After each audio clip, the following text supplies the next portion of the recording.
నమస్తే TV 999 news కి స్వాగతం. ముందుగా బులెటిన్ లో హెడ్లైన్స్.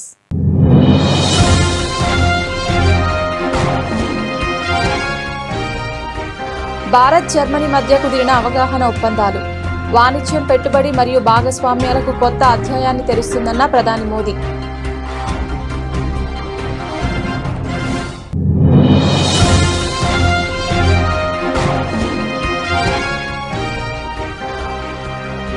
శబరిమల బంగారాన్ని కాపాడలేని వారు మన నమ్మకాలను ఎలా కాపాడుతారు? కమ్యూనిస్టులను నిలదీసిన కేంద్ర హోంమంత్రి అమిత్ షా.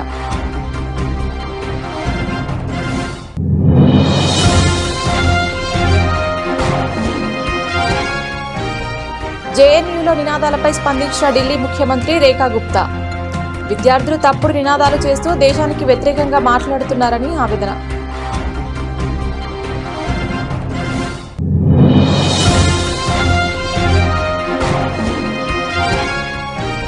మీ శక్తి మేరకు దేశ నిర్మాణానికి తోడ్పడండి.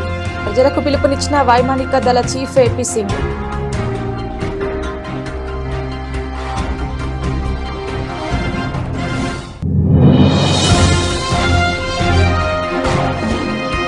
కుకట్పల్లిలో ఇంటిగ్రేటెడ్ సబ్ రిజిస్ట్రార్ కార్యాలయ భవన నిర్మాణానికి మంత్రి పొంగులేటి శంకుస్థాపన. తమ ప్రభుత్వం పేదల భూములకు రక్షణ కల్పించే చర్యలు తీసుకుంటుందని వెల్లడి.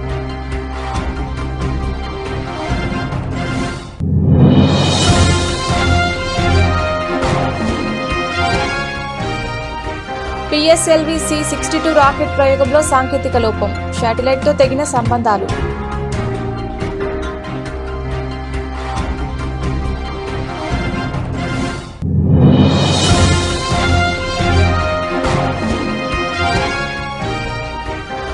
మున్సిపాల్స్ లో గులాబీ జెండా ఎగరాలి. బీఆర్ఎస్ వర్కింగ్ ప్రెసిడెంట్ కేటీఆర్ పిలుపు.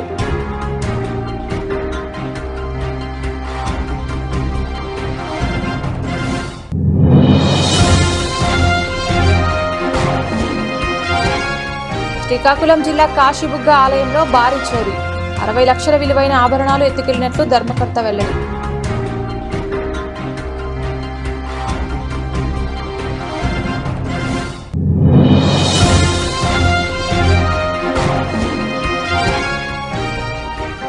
వందల కోట్లు ఖర్చు పెట్టి ఎవరు సినిమాలు తీయమన్నారు? సినీ పరిశ్రమను నిలదీసిన సిపిఐ నారాయణ.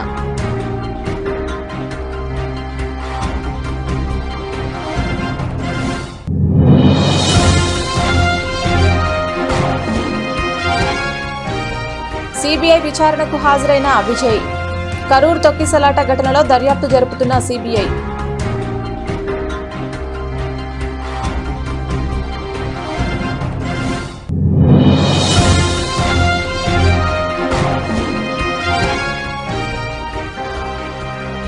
WPLలో నందిని శర్మ చరిత్ర. హ్యాట్రిక్తో మెరిసిన అన్క్యాప్డ్ ప్లేయర్.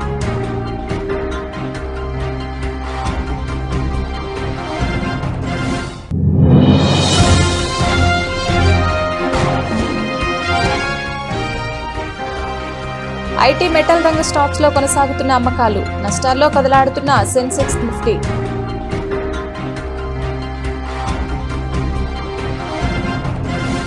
ప్రధానమంత్రి నరేంద్ర మోదీ మరియు జర్మన్ ఛాన్సలర్ ఫ్రెడరిక్ మోర్జ్ సమక్షంలో భారతదేశం మరియు జర్మనీ మధ్య అవగాహన ఒప్పందాల మార్పిడి జరిగింది. ఇది మన వాణిజ్యం, పెట్టుబడి మరియు భాగస్వామ్యాలకు కొత్త అధ్యాయాన్ని తెరుస్తోందని ప్రధాని మోదీ అన్నారు. భారతదేశం యొక్క స్థాయి మరియు వేగంతో అనుసంధానించడానికి జర్మన్ ఖచ్చితత్వం మరియు ఆవిష్కరణలను ఆహ్వానిస్తున్నానని, మీరు భారతదేశంలో తయారు చేయవచ్చు, దేశీయ డిమాండ్ పూర్తిగా ఉపయోగించుకోవచ్చు మరియు ఎటువంటి అడ్డంకులు లేకుండా ఎగుమతి చేయవచ్చని తెలిపారు. ప్రభుత్వం తరపున భారతదేశం స్థిరమైన విధానాలు, పరస్పర విశ్వాసం మరియు దీర్ఘకాలిక దృక్పథంతో జర్మనీతో తన సహకారాన్ని ముందుకు తీసుకెళ్తుందని నేను మీకు హామీ ఇస్తున్నానని ప్రధానమంత్రి నరేంద్ర మోదీ పేర్కొన్నారు. हमारा द्विपक्षीय व्यापार अब तक के अपने सर्वोच्च स्तर पर पहुंच चुका है और $50 बिलियन के आंकड़े को पार कर गया है। 2000 से अधिक जर्मन कंपनियां लंबे समय से भारत में मौजूद है। ये भारत के प्रति उनके अटूट विश्वास और यहां मौजूद अनंत संभावनाओं को दर्शाता है। आज सुबह भारत जर्मनी सीईओ फोरम में इसकी जीवंत झलक दिखाई दी।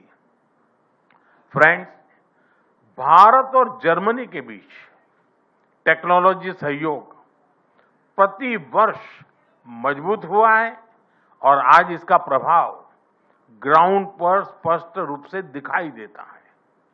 रिन्यूएबल एनर्जी के क्षेत्र में भारत और जर्मनी की प्राथमिकता। Build upon. Ladies and gentlemen, I want to focus on 3 priorities. First, we advocate for an international order in which we can live freely and securely. Because the world order is changing. The moment we are meeting here, it is increasingly marked by great power politics and thinking in spheres of influence. Rough winds are blowing, and we have to brace ourselves against these rough winds. Russia's war of aggression against Ukraine is probably the most drastic expression of these changes and this upheaval. Together, we are going to assert these values and interests that we share in this new world together. No, we don't always agree in all matters, and that holds true for our European partners as well. కమ్యూనిస్టులు కాంగ్రెస్ అధికారంలోకి రావడానికి ఎప్పుడు సహాయం చేస్తుంటారని, కానీ వారి వల్ల ప్రజలకు ఎలాంటి ఉపయోగం లేదని కేంద్ర హోంమంత్రి అమిత్ షా విమర్శించారు. కేరళ మరియు బెంగాల్ ఎన్నికలు ఒకేసారి జరుగుతున్నందున వారు ఈసారి కాంగ్రెస్ కు సహాయం చేయలేరని పేర్కొన్నారు. ശബരിമല బంగారాన్ని కాపాడలేని వారు మన నమ్మకాలు ఎలా కాపాడుతారని అమిత్ షా నిలదీశారు. ഭരണത്തിന് കീഴിലാണോ ശബരിമലയുടെ സ്വത്തുക്കൾ സുരക്ഷിതമല്ലാതിരിക്കുന്നത്? അവർക്ക് നമ്മുടെ വിശ്വാസം സംരക്ഷിക്കാൻ സാധിക്കുമോ? जरा जोर से बोलिए भाई, बचा सकते हैं क्या हमारी आस्था को? ഉറക്കെ പറയൂ, നമ്മുടെ വിശ്വാസം സംരക്ഷിക്കാൻ അവർക്ക് കഴിയുമോ? सब लोग जोर से बोलिए, हमारी आस्था को बचा सकते हैं क्या? എല്ലാവരും പറയൂ, ഉറക്കെ പറയൂ. केरल की मूल आस्था का संरक्षण अगर कोई कर सकता है तो केवल और केवल भारतीय जनता पार्टी कर सकती है. കേരളത്തിൽ ആർക്കെങ്കിലും വിശ്വാസം സംരക്ഷിക്കാൻ സാധിക്കുമെങ്കിൽ അത് ഭാരതീയ ജനതാ പാർട്ടിക്ക് മാത്രമേ സാധിക്കൂ. मैं आज मुख्यमंत्री केरल को कहने आया हूं, सबरीमाला के अंदर आपने देवस्थान का जो खजाना चोरी हुआ है वो सिर्फ केरल के लोगों की आस्था का सवाल नहीं है. पूरे देश के लोग बड़ी शंका के साथ आपको देख रहे हैं. എനിക്ക് കേരളത്തിലെ മുഖ്യമന്ത്രിയോട് പറയാനുള്ളത്, ഇന്ന് നിങ്ങൾ ശബരിമലയിൽ നിന്ന് കൊള്ളയടിച്ച സ്വർണമുണ്ടല്ലോ, ശബരിമല ദേവസ്ഥാനത്ത് നടത്തിയ കൊള്ളയുണ്ടല്ലോ, അത് കേരളത്തിലെ വിശ്വാസത്തിന്റെ, മലയാളികളുടെ വിശ്വാസ കാര്യം മാത്രമല്ല, മുഴുവൻ രാഷ്ട്രത്തിനും അതിൽ ആശങ്കയുണ്ട്. മുഴുവൻ രാഷ്ട്രത്തിന്റെയും വിശ്വാസത്തെയാണ് നിങ്ങൾ ഹനിച്ചത്. मैंने एफआईआर को देखा है. जिस प्रकार से एफआईआर ड्राफ्ट की गई है उसी में ही दोषियों को बचाने का. జేఎన్యూలో నినాదాలపై ఢిల్లీ ముఖ్యమంత్రి రేఖా గుప్తా స్పందించారు. జేఎన్యూలో జరిగిన సంఘటనలు దురదృష్టకరమని మరియు కలత పెట్టేవని అన్నారు. చదువుకోవాల్సిన విద్యార్థులు తప్పుడు నినాదాలు చేస్తూ దేశానికి వ్యతిరేకంగా మాట్లాడుతున్నారని ఆవేదన వ్యక్తం చేశారు. मैं आज भारत के प्रत्येक युवा को इस युवा दिवस पे बहुत ढेर सारी बधाई देती हूँ, शुभकामनाएं देती हूँ और कहना चाहती हूँ कि युवाओं की ओर पूरा देश देख रहा है. अब इस देश को आगे बढ़ने में, इसको तरक्की की राह पे लेके जाने में युवाओं की एक बहुत महत्वपूर्ण भूमिका रहने वाली है. और आज इस कॉलेज परिसर से मैं ये भी कहना चाहती हूँ कि जिस तरीके से जेएनयू जैसी घटनाएं यहाँ पे होती है तो पूरा देश स्तब्ध रह जाता है कि जब दंगे के आरोपियों की जमानत की मांग की जाती है, जब आतंकियों का साथ दिया जाता है, तो पूरे देश को ये अफसोस होता है कि वो विद्यार्थी जो शिक्षा लेने के लिए विश्वविद्यालय में गए हैं वो कैसे अमर्यादित नारे लगाते हैं और राष्ट्र के खिलाफ बात करते हैं. मेरा सभी से निवेदन है, ये भारत भूमि, ये मातृभूमि हम सबकी है और हम सबको इकट्ठे मिल करके राष्ट्र हित में इकट्ठे चलना होगा और काम करना होगा. जय हिंद. ఆపరేషన్ సింధూర్ చాలా అవగాహనను తీసుకువచ్చిందని వైమానిక దళ చీఫ్ ఏపీ సింగ్ అన్నారు. జీవితం అంటే డబ్బు సంపాదించడం లేదా తన కోసం మాత్రమే పనులు చేసుకోవడం మాత్రమే కాదని, దేశం కోసం ఏదైనా చేయడం కూడా అంతే ముఖ్యమని వైమానిక దళ చీఫ్ ఏపీ సింగ్ తెలిపారు. కాబట్టి మీరు సైనికుడైనా లేదా యూనిఫామ్లో ఉన్న సైనిక నాయకుడైనా లేదా సాధారణ పౌరుడైనా మీ శక్తి మేరకు దేశ నిర్మాణానికి తోడ్పడండి అని పిలుపునిచ్చారు. ये बहुत ही बहुत ही सराहनीय है and my compliments to each one of you and your teams which are not here and also your contribution towards of Sindoor, जिसकी अगेन आज के प्रोग्राम में भी दिखाया गया है। जिस तरह आप लोगों ने आगे बढ़कर सिविल डिफेंस में अपना योगदान दिया, आई थिंक बहुत सारे लोग उससे मोटिवेट हुए हैं और ये जो ऑपरेशन हुआ है, ऑपरेशन सिंदूर, उससे एक देश में भी एक जागरूकता आई है कि हमें किस तरह सिर्फ पैसा कमाना है या जिंदगी में अपने लिए आगे बढ़ जाना ये सब कुछ नहीं है, बल्कि देश के लिए कुछ करना भी बहुत जरूरी है। एक जागरूकता तो आई है, लेकिन उसे हमें एक बरकरार रखना है, अपना कंट्रीब्यूशन देते हुए देश निर्माण की तरफ हर जगह जहां पे भी मौका लगे, जहां पे भी हमें लगे कि हमारी जरूरत है, आगे से आगे बढ़ के हमने इसमें योगदान देना है। తమ ప్రభుత్వం పేదల భూములకు రక్షణ కల్పించే చర్యలు తీసుకుంటుందని మంత్రి పొంగులేటి శ్రీనివాస్ రెడ్డి వ్యాఖ్యానించారు. ఔటర్ రింగ్ రోడ్ లోపల 39 సబ్ రిజిస్ట్రార్ కార్యాలయాలు ఉన్నాయని ఆయన పేర్కొన్నారు. వాటిని 12 క్లస్టర్లుగా విభజించి ఇంటిగ్రేటెడ్ సబ్ రిజిస్టర్ కార్యాలయాలు నిర్మిస్తున్నామని చెప్పుకొచ్చారు. ప్రముఖ నిర్మాణ సంస్థలు వీటిని నిర్మించేందుకు ముందుకు రావడం అభినందనీయమని ఆయన ప్రశంసించారు. కుకట్పల్లిలో ఇంటిగ్రేటెడ్ సబ్ రిజిస్ట్రార్ కార్యాలయ భవన నిర్మాణానికి సోమవారం శంకుస్థాపన జరిగింది. ఈ కార్యక్రమానికి మంత్రి Ponguleti Srinivas Reddy, Malkajgiri BJP MP Etela Rajender, Kukatpally MLA Madhavaram కృష్ణారావులు హాజరయ్యారు. ఈ సందర్భంగా పొంగులేటి మాట్లాడుతూ డబ్బే తమ ప్రభుత్వానికి ప్రాధాన్యం కాదని స్పష్టం చేశారు. భూములు అమ్మి ఖజానా నింపే ఆలోచన ప్రభుత్వానికి లేదని చెప్పుకొచ్చారు. రిజిస్ట్రేషన్ చేసుకోవాలంటే రిజిస్ట్రేషన్ ఆఫీస్ కి ఏదో ఒక టైంలో వేదిక మీద ఉన్నోళ్ళం, వేదిక ముందున్న మీరందరూ కూడా ఆ ఆఫీసుని గడప తట్టిన సందర్భాలు కోకొల్లలు ఉంటాయి. నాతో సహా అనుభవంతో గంటల కొద్దిగా బయట కూర్చోవటం, రోడ్ల మీద చెట్ల కింద నిలబడటం, అదే రకంగా సంటి పిల్లల తల్లులతోనో ఇతరత్ర వస్తున్న వాళ్ళ బాధ ప్రత్యక్షంగా అందరం చూసాం. సంటి పిల్లల తల్లులు వచ్చినా, ఎవరైనా పెద్ద పెద్ద పొలిటీషియన్స్ వచ్చినా, చిన్న పేదవాళ్ళు వచ్చినా, వారందరికీ కూడా సకల వసతులతో ప్రైవేట్ సెక్టార్ లో ఎలానైతే అద్భుతంగా ఉంటుందో దాన్ని మరిపించే విధంగా ఈ ఆఫీసులు మంచి ఆలోచనతో కట్టించాలన్నదే ఈ ప్రభుత్వం యొక్క ఆలోచన. ప్రజలకి సౌకర్యార్థం, ప్రజలకి మంచి చేసే దాంట్లో అన్ని రంగాలలో ఈ ప్రభుత్వం 360 డిగ్రీస్ లో ప్రజలకి మంచి జరిగే విషయంలో కానీ ఇతరత్ర ప్రతి విషయంలో డబ్బే ఈ ప్రభుత్వానికి ప్రాధాన్యత కాకుండా ప్రజలకి మంచి చేసే కార్యక్రమం ఈ ప్రభుత్వం ఇంతకు ముందు చేసింది, భవిష్యత్తులో కూడా చేస్తుంది. ఇస్రో ప్రతిష్టాత్మకంగా చేపట్టిన PSLV C-62 రాకెట్ ప్రయోగంలో సాంకేతిక లోపం తలెత్తింది. 4వ దశలో శాటిలైట్తో సంబంధాలు తెగిపోయాయి. 18 నిమిషాల్లోనే పూర్తి కావాల్సిన ప్రయోగం సాంకేతిక లోపం కారణంగా ఆలస్యం అవుతోంది. ప్రయోగంపై ఇస్రో చైర్మన్ నారాయణన్ మాట్లాడుతూ PSLV C-62 రాకెట్ ప్రయోగానికి అంతరాయం ఏర్పడింది. ప్రయోగం 3వ దశ వరకు సాఫీగా సాగింది. 3వ దశ తర్వాత సాంకేతిక లోపం ఏర్పడింది. సాంకేతిక సమస్యపై విశ్లేషిస్తున్నామని అన్నారు. తిరుపతి జిల్లా శ్రీహరికోటలోని సతీష్ ధావన్ స్పేస్ సెంటర్ షార్ నుంచి PSLV C-62 రాకెట్ నింగిలోకి దూసుకెళ్లింది. ఈరోజు సోమవారం ఉదయం 10 గంటల 18 నిమిషాలకు రాకెట్ ప్రయోగం జరిగింది. కొత్త ఏడాదిలో ఇస్రో చేపట్టిన తొలి ప్రయోగం ఇదే కావడం విశేషం. PSLV C-62 రాకెట్ అధునాతన భూ పరిశీలన ఉపగ్రహం EOS-N1తో పాటు మరో 15 చిన్న ఉపగ్రహాలను నింగిలోకి తీసుకెళ్లింది. అయితే సాంకేతిక లోపం కారణంగా 3వ దశ తర్వాత శాటిలైట్తో సంబంధాలు తెగిపోయాయి. సాంకేతిక సమస్యను పరిష్కరించడానికి ఇస్రో శాస్త్రవేత్తలు ప్రయత్నిస్తున్నారు. motor and the two strap-ons will together develop thrust. प्रथम चरण का निष्पादन पूरी तरह सामान्य यान अपेक्षित पथ का अनुकरण करता हुआ जा रहा है. Auto is in main auto.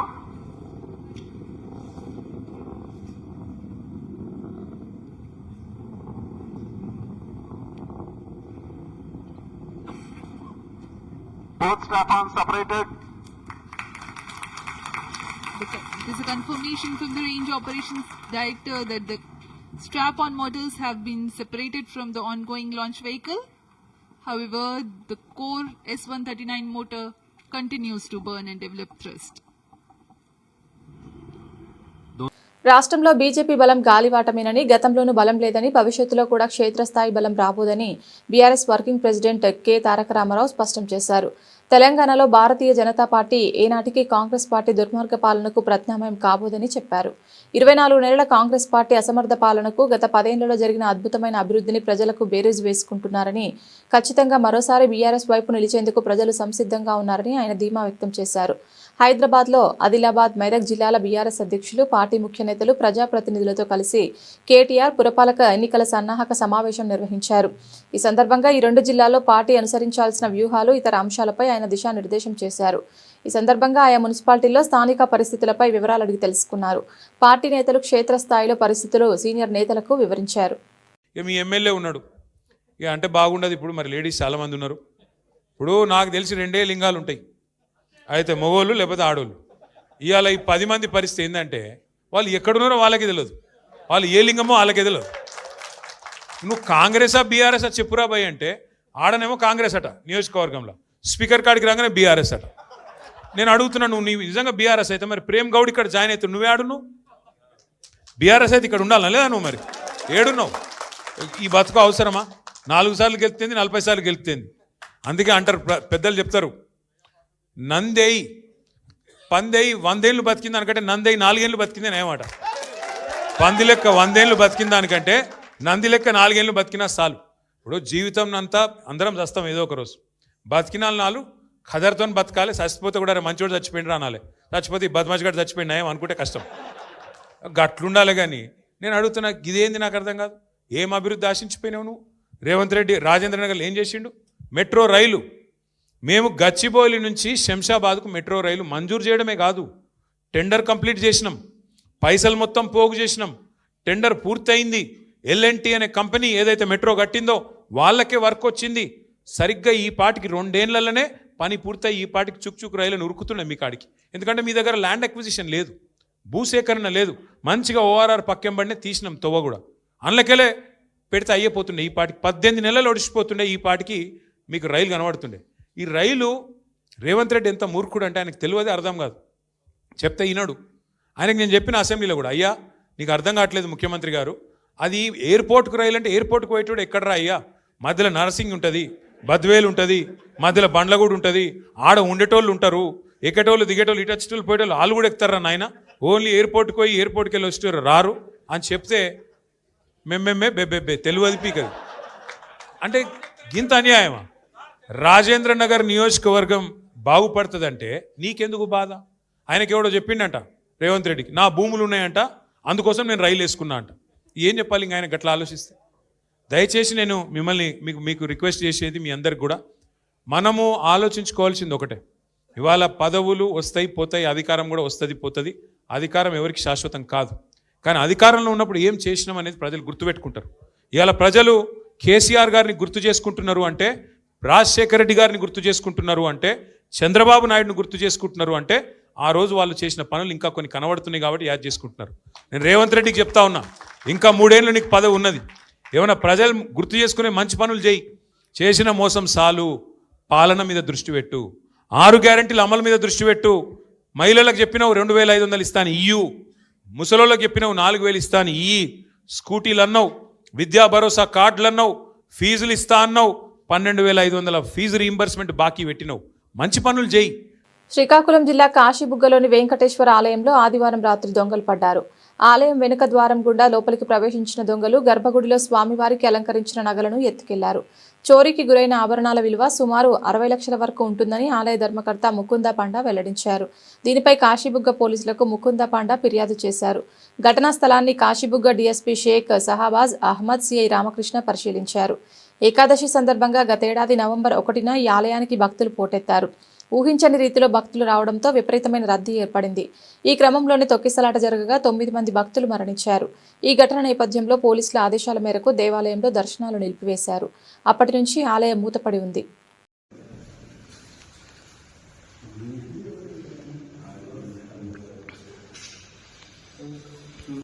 వందల కోట్లు ఖర్చు పెట్టి ఎవరు సినిమాలు తీయమన్నారని సినీ పరిశ్రమను సిపిఐ నారాయణ నిలదీశారు.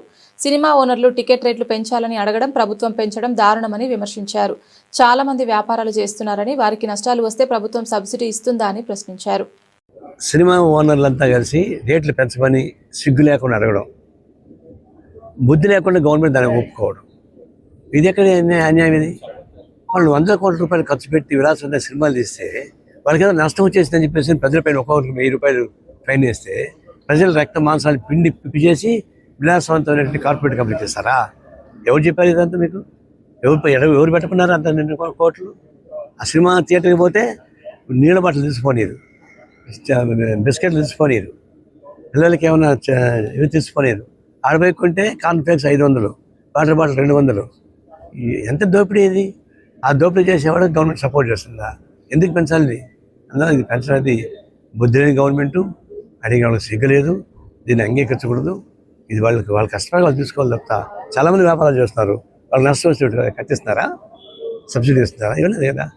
కాబట్టి ఇది ఒక విధంగా లూటీ, సినీ మాఫియా గవర్నమెంట్ కలిపి ప్రజల్ని లూటీ చేస్తామని మేము తీవ్రంగా ఖండిస్తున్నాం. పంచ పాండవులు మంచం కోళ్ళు వలె అని లాస్ట్ జీరో చేయడం పెడుతున్నారు. ఇప్పుడు ఏం చేస్తారంటే మేము 40% మేము ఇస్తాం, 60% మేము ఇస్తాం, 40% మీరు పెట్టుకోవాలి. 10% పెట్టుకునేప్పుడే గవర్నమెంట్ చెట్ల. ఇప్పుడు 40% పెట్టుకుని ఎవడు పెట్టుకుంటాడు? అందులో జిఎస్టీ రూపాయలు మొత్తం లాగేసుకుంటున్నాం, రాష్ట్రాల్లో వచ్చే లాభాలు మొత్తం తీసేసుకుంటున్నాం. ఇప్పుడు 40% నువ్వు ఇవ్వమంటున్నావు, ఎవడు ఇస్తాడు? ఎవడు ఇడు? ఇప్పుడు చివరికి ఏంటంటే ఇది వీళ్ళు మ్యాచింగ్ అంటే ఇవ్వరు, గ్రామీణ అది పథకం రాదు, స్లోగా దాన్ని పట్టుగా చంపేస్తుంది.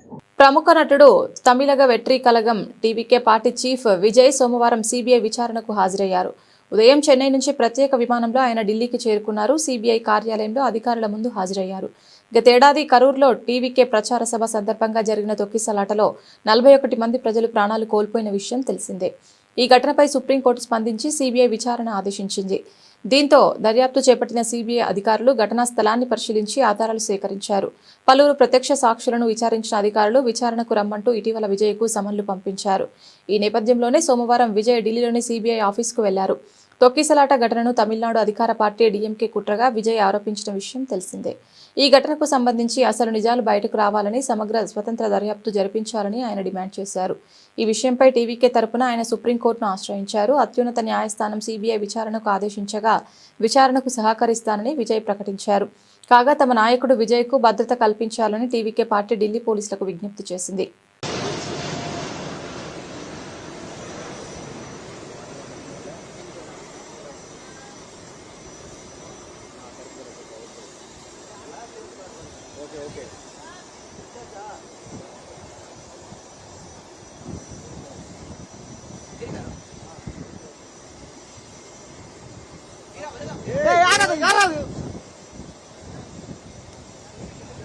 ఉమెన్స్ ప్రీమియర్ లీగ్ WPL 2026లో ఢిల్లీ క్యాపిటల్ యువ పేసర్ నందిని శర్మ కొత్త చరిత్ర సృష్టించింది. ఆదివారం DY పాటిల్ స్టేడియంలో గుజరాత్ జైంట్స్తో జరిగిన మ్యాచ్లో హ్యాట్రిక్ సాధించడం ద్వారా ఈ ఘనత సాధించిన తొలి అన్క్యాప్డ్ భారత జట్టుకు ప్రాతినిధ్యం వహించని క్రీడాకారిణిగా రికార్డులకెక్కింది. గతంలో ఇస్సీ వాంగ్, దీప్తి శర్మ, గ్రేస్ హ్యారిస్ మాత్రమే WPLలో హ్యాట్రిక్ సాధించగా ఇప్పుడు నందిని ఆ జాబితాలో చేరింది. గుజరాత్ ఓపెనర్ సోఫీ డివైన్ 42 బంతుల్లోనే 95 పరుగులు చేసి చెలరేగుతున్న సమయంలో నందిని తన అద్భుత బౌలింగ్తో మ్యాచ్ను మలుపు తిప్పింది. ముందుగా సోఫీ డివైన్ను అవుట్ చేసిన ఆమె ఆ తర్వాత ఇన్నింగ్స్ చివరి ఓవర్లో సంచలనం సృష్టించింది. 20వ ఓవర్ రెండో బంతికి కాశ్వి గౌతమ్ను అవుట్ చేసి ఆ తర్వాత 3 బంతుల్లో కనికా అహుజా, రాజేశ్వరి గైక్వాడ్, రేణుకా ఠాకూర్లను పెవిలియన్ హంపీ హ్యాట్రిక్ పూర్తి చేసింది. మొత్తంగా 4 ఓవర్లలో 33 పరుగులిచ్చి 5 వికెట్లు పడగొట్టి తన కెరీర్ను అత్యుత్తమ గణాంకాలను నమోదు చేసుకుంది. తొలి ఓవర్లో 4లు కొట్టినప్పుడు తన వ్యూహాన్ని మార్చుకొని వేరియేషన్స్తో వికెట్లు తీశానని నందిని తెలిపింది. కెప్టెన్ జెమీమా రోడ్రిగ్స్, షెఫాలీ వర్మ తనపై ఉంచిన నమ్మకమే ఈ విజయాన్ని ఇచ్చిందని పేర్కొంది. కేవలం 2 మ్యాచ్ల్లోనే 7 వికెట్లు సాధించిన నందిని ప్రస్తుతం అత్యధిక వికెట్లు తీసిన బౌలర్గా పర్పుల్ క్యాప్ను దక్కించుకుంది. చండీగఢ్కు చెందిన 24 ఏళ్ల ఫేజర్ ప్రతిభపై సర్వత్రా ప్రశంసలు వ్యక్తమవుతున్నాయి.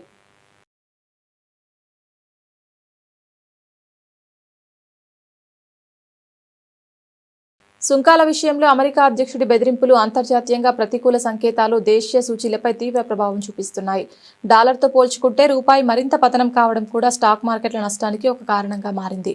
మరోవైపు ఐటీ, మెటల్ రంగ స్టాక్స్లో అమ్మకాలు కొనసాగుతున్నాయి. దీంతో సెన్సెక్స్, నిఫ్టీ నష్టాల్లో కదలాడుతున్నాయని గత సెషన్ ముగింపు 83,576తో పోల్చుకుంటే సోమవారం ఉదయం 150 పాయింట్లకు పైగా నష్టంతో మొదలైన సెన్సెక్స్ ఆ తర్వాత మరింత కిందకు దిగజారింది. ఒక దశలో 500 పాయింట్లకు పైగా కోల్పోయింది. ప్రస్తుతం ఉదయం 10 గంటల 15 నిమిషాల సమయంలో సెన్సెక్స్ 437 పాయింట్ల నష్టంతో 83,138 వద్ద కొనసాగుతోంది. మరోవైపు నిఫ్టీ కూడా సెన్సెక్స్ బాటలోనే కదలాడుతోంది. ప్రస్తుతం 126 పాయింట్ల నష్టంతో 25,556 వద్ద కొనసాగుతోంది.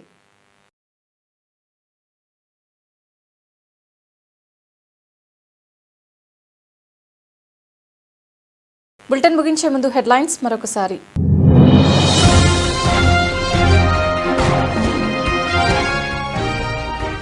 భారత్ జర్మనీ మధ్య కుదిరిన అవగాహన ఒప్పందాలు వాణిజ్యం, పెట్టుబడి మరియు భాగస్వామ్యాలకు కొత్త అధ్యాయాన్ని తెరుస్తుందన్న ప్రధాని మోదీ.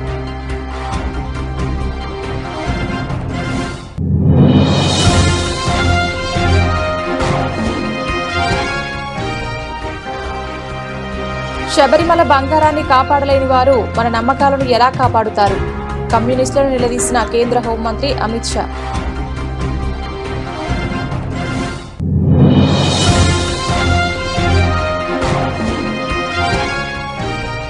జేఎన్యూలో నినాదాలపై స్పందించిన ఢిల్లీ ముఖ్యమంత్రి రేఖా గుప్తా. విద్యార్థులు తప్పుడు నినాదాలు చేస్తూ దేశానికి వ్యతిరేకంగా మాట్లాడుతున్నారని ఆవేదన.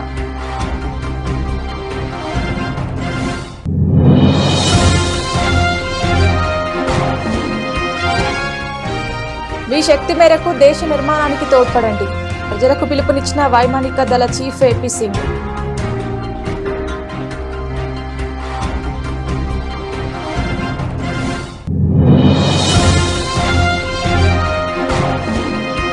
కుకట్పల్లిలో ఇంటిగ్రేటెడ్ సబ్ రిజిస్ట్రార్ కార్యాలయ భవన నిర్మాణానికి మంత్రి పొంగులేటి శంకుస్థాపన. తమ ప్రభుత్వం పేదల భూములకు రక్షణ కల్పించే చర్యలు తీసుకుంటుందని వెల్లడి.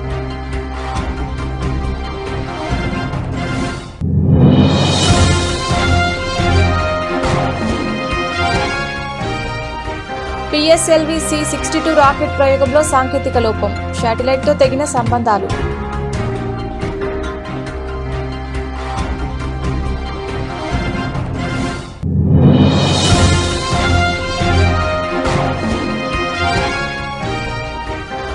మున్సిపాల్స్ లో గులాబీ జెండా ఎగరాలి.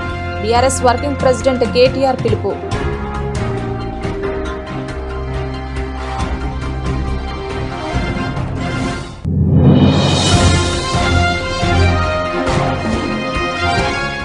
శ్రీకాకుళం జిల్లా కాశీబుగ్గ ఆలయంలో భారీ చోరీ. 60 లక్షల విలువైన ఆభరణాలు ఎత్తుకెళ్లినట్లు ధర్మకర్త వెల్లడి.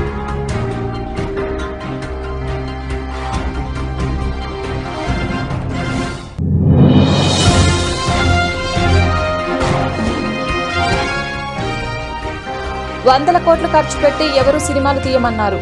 సినీ పరిశ్రమను నిలదీసిన సిపిఐ నారాయణ.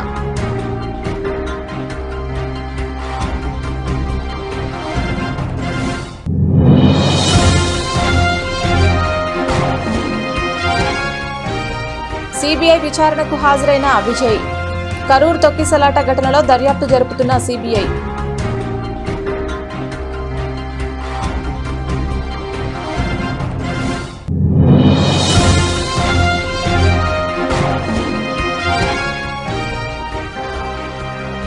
WPLలో నందిని శర్మ చరిత్ర. హ్యాట్రిక్తో మెరిసిన అన్క్యాప్డ్ ప్లేయర్.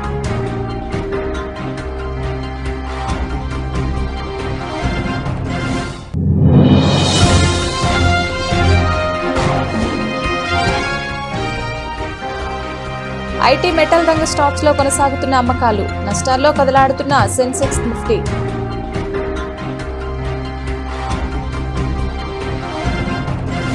ఇది ఇవాల్టి బులెటిన్. తిరిగి మరొక బులెటిన్లో మళ్ళీ కలుద్దాం. అంతవరకు సెలవు. నమస్కారం.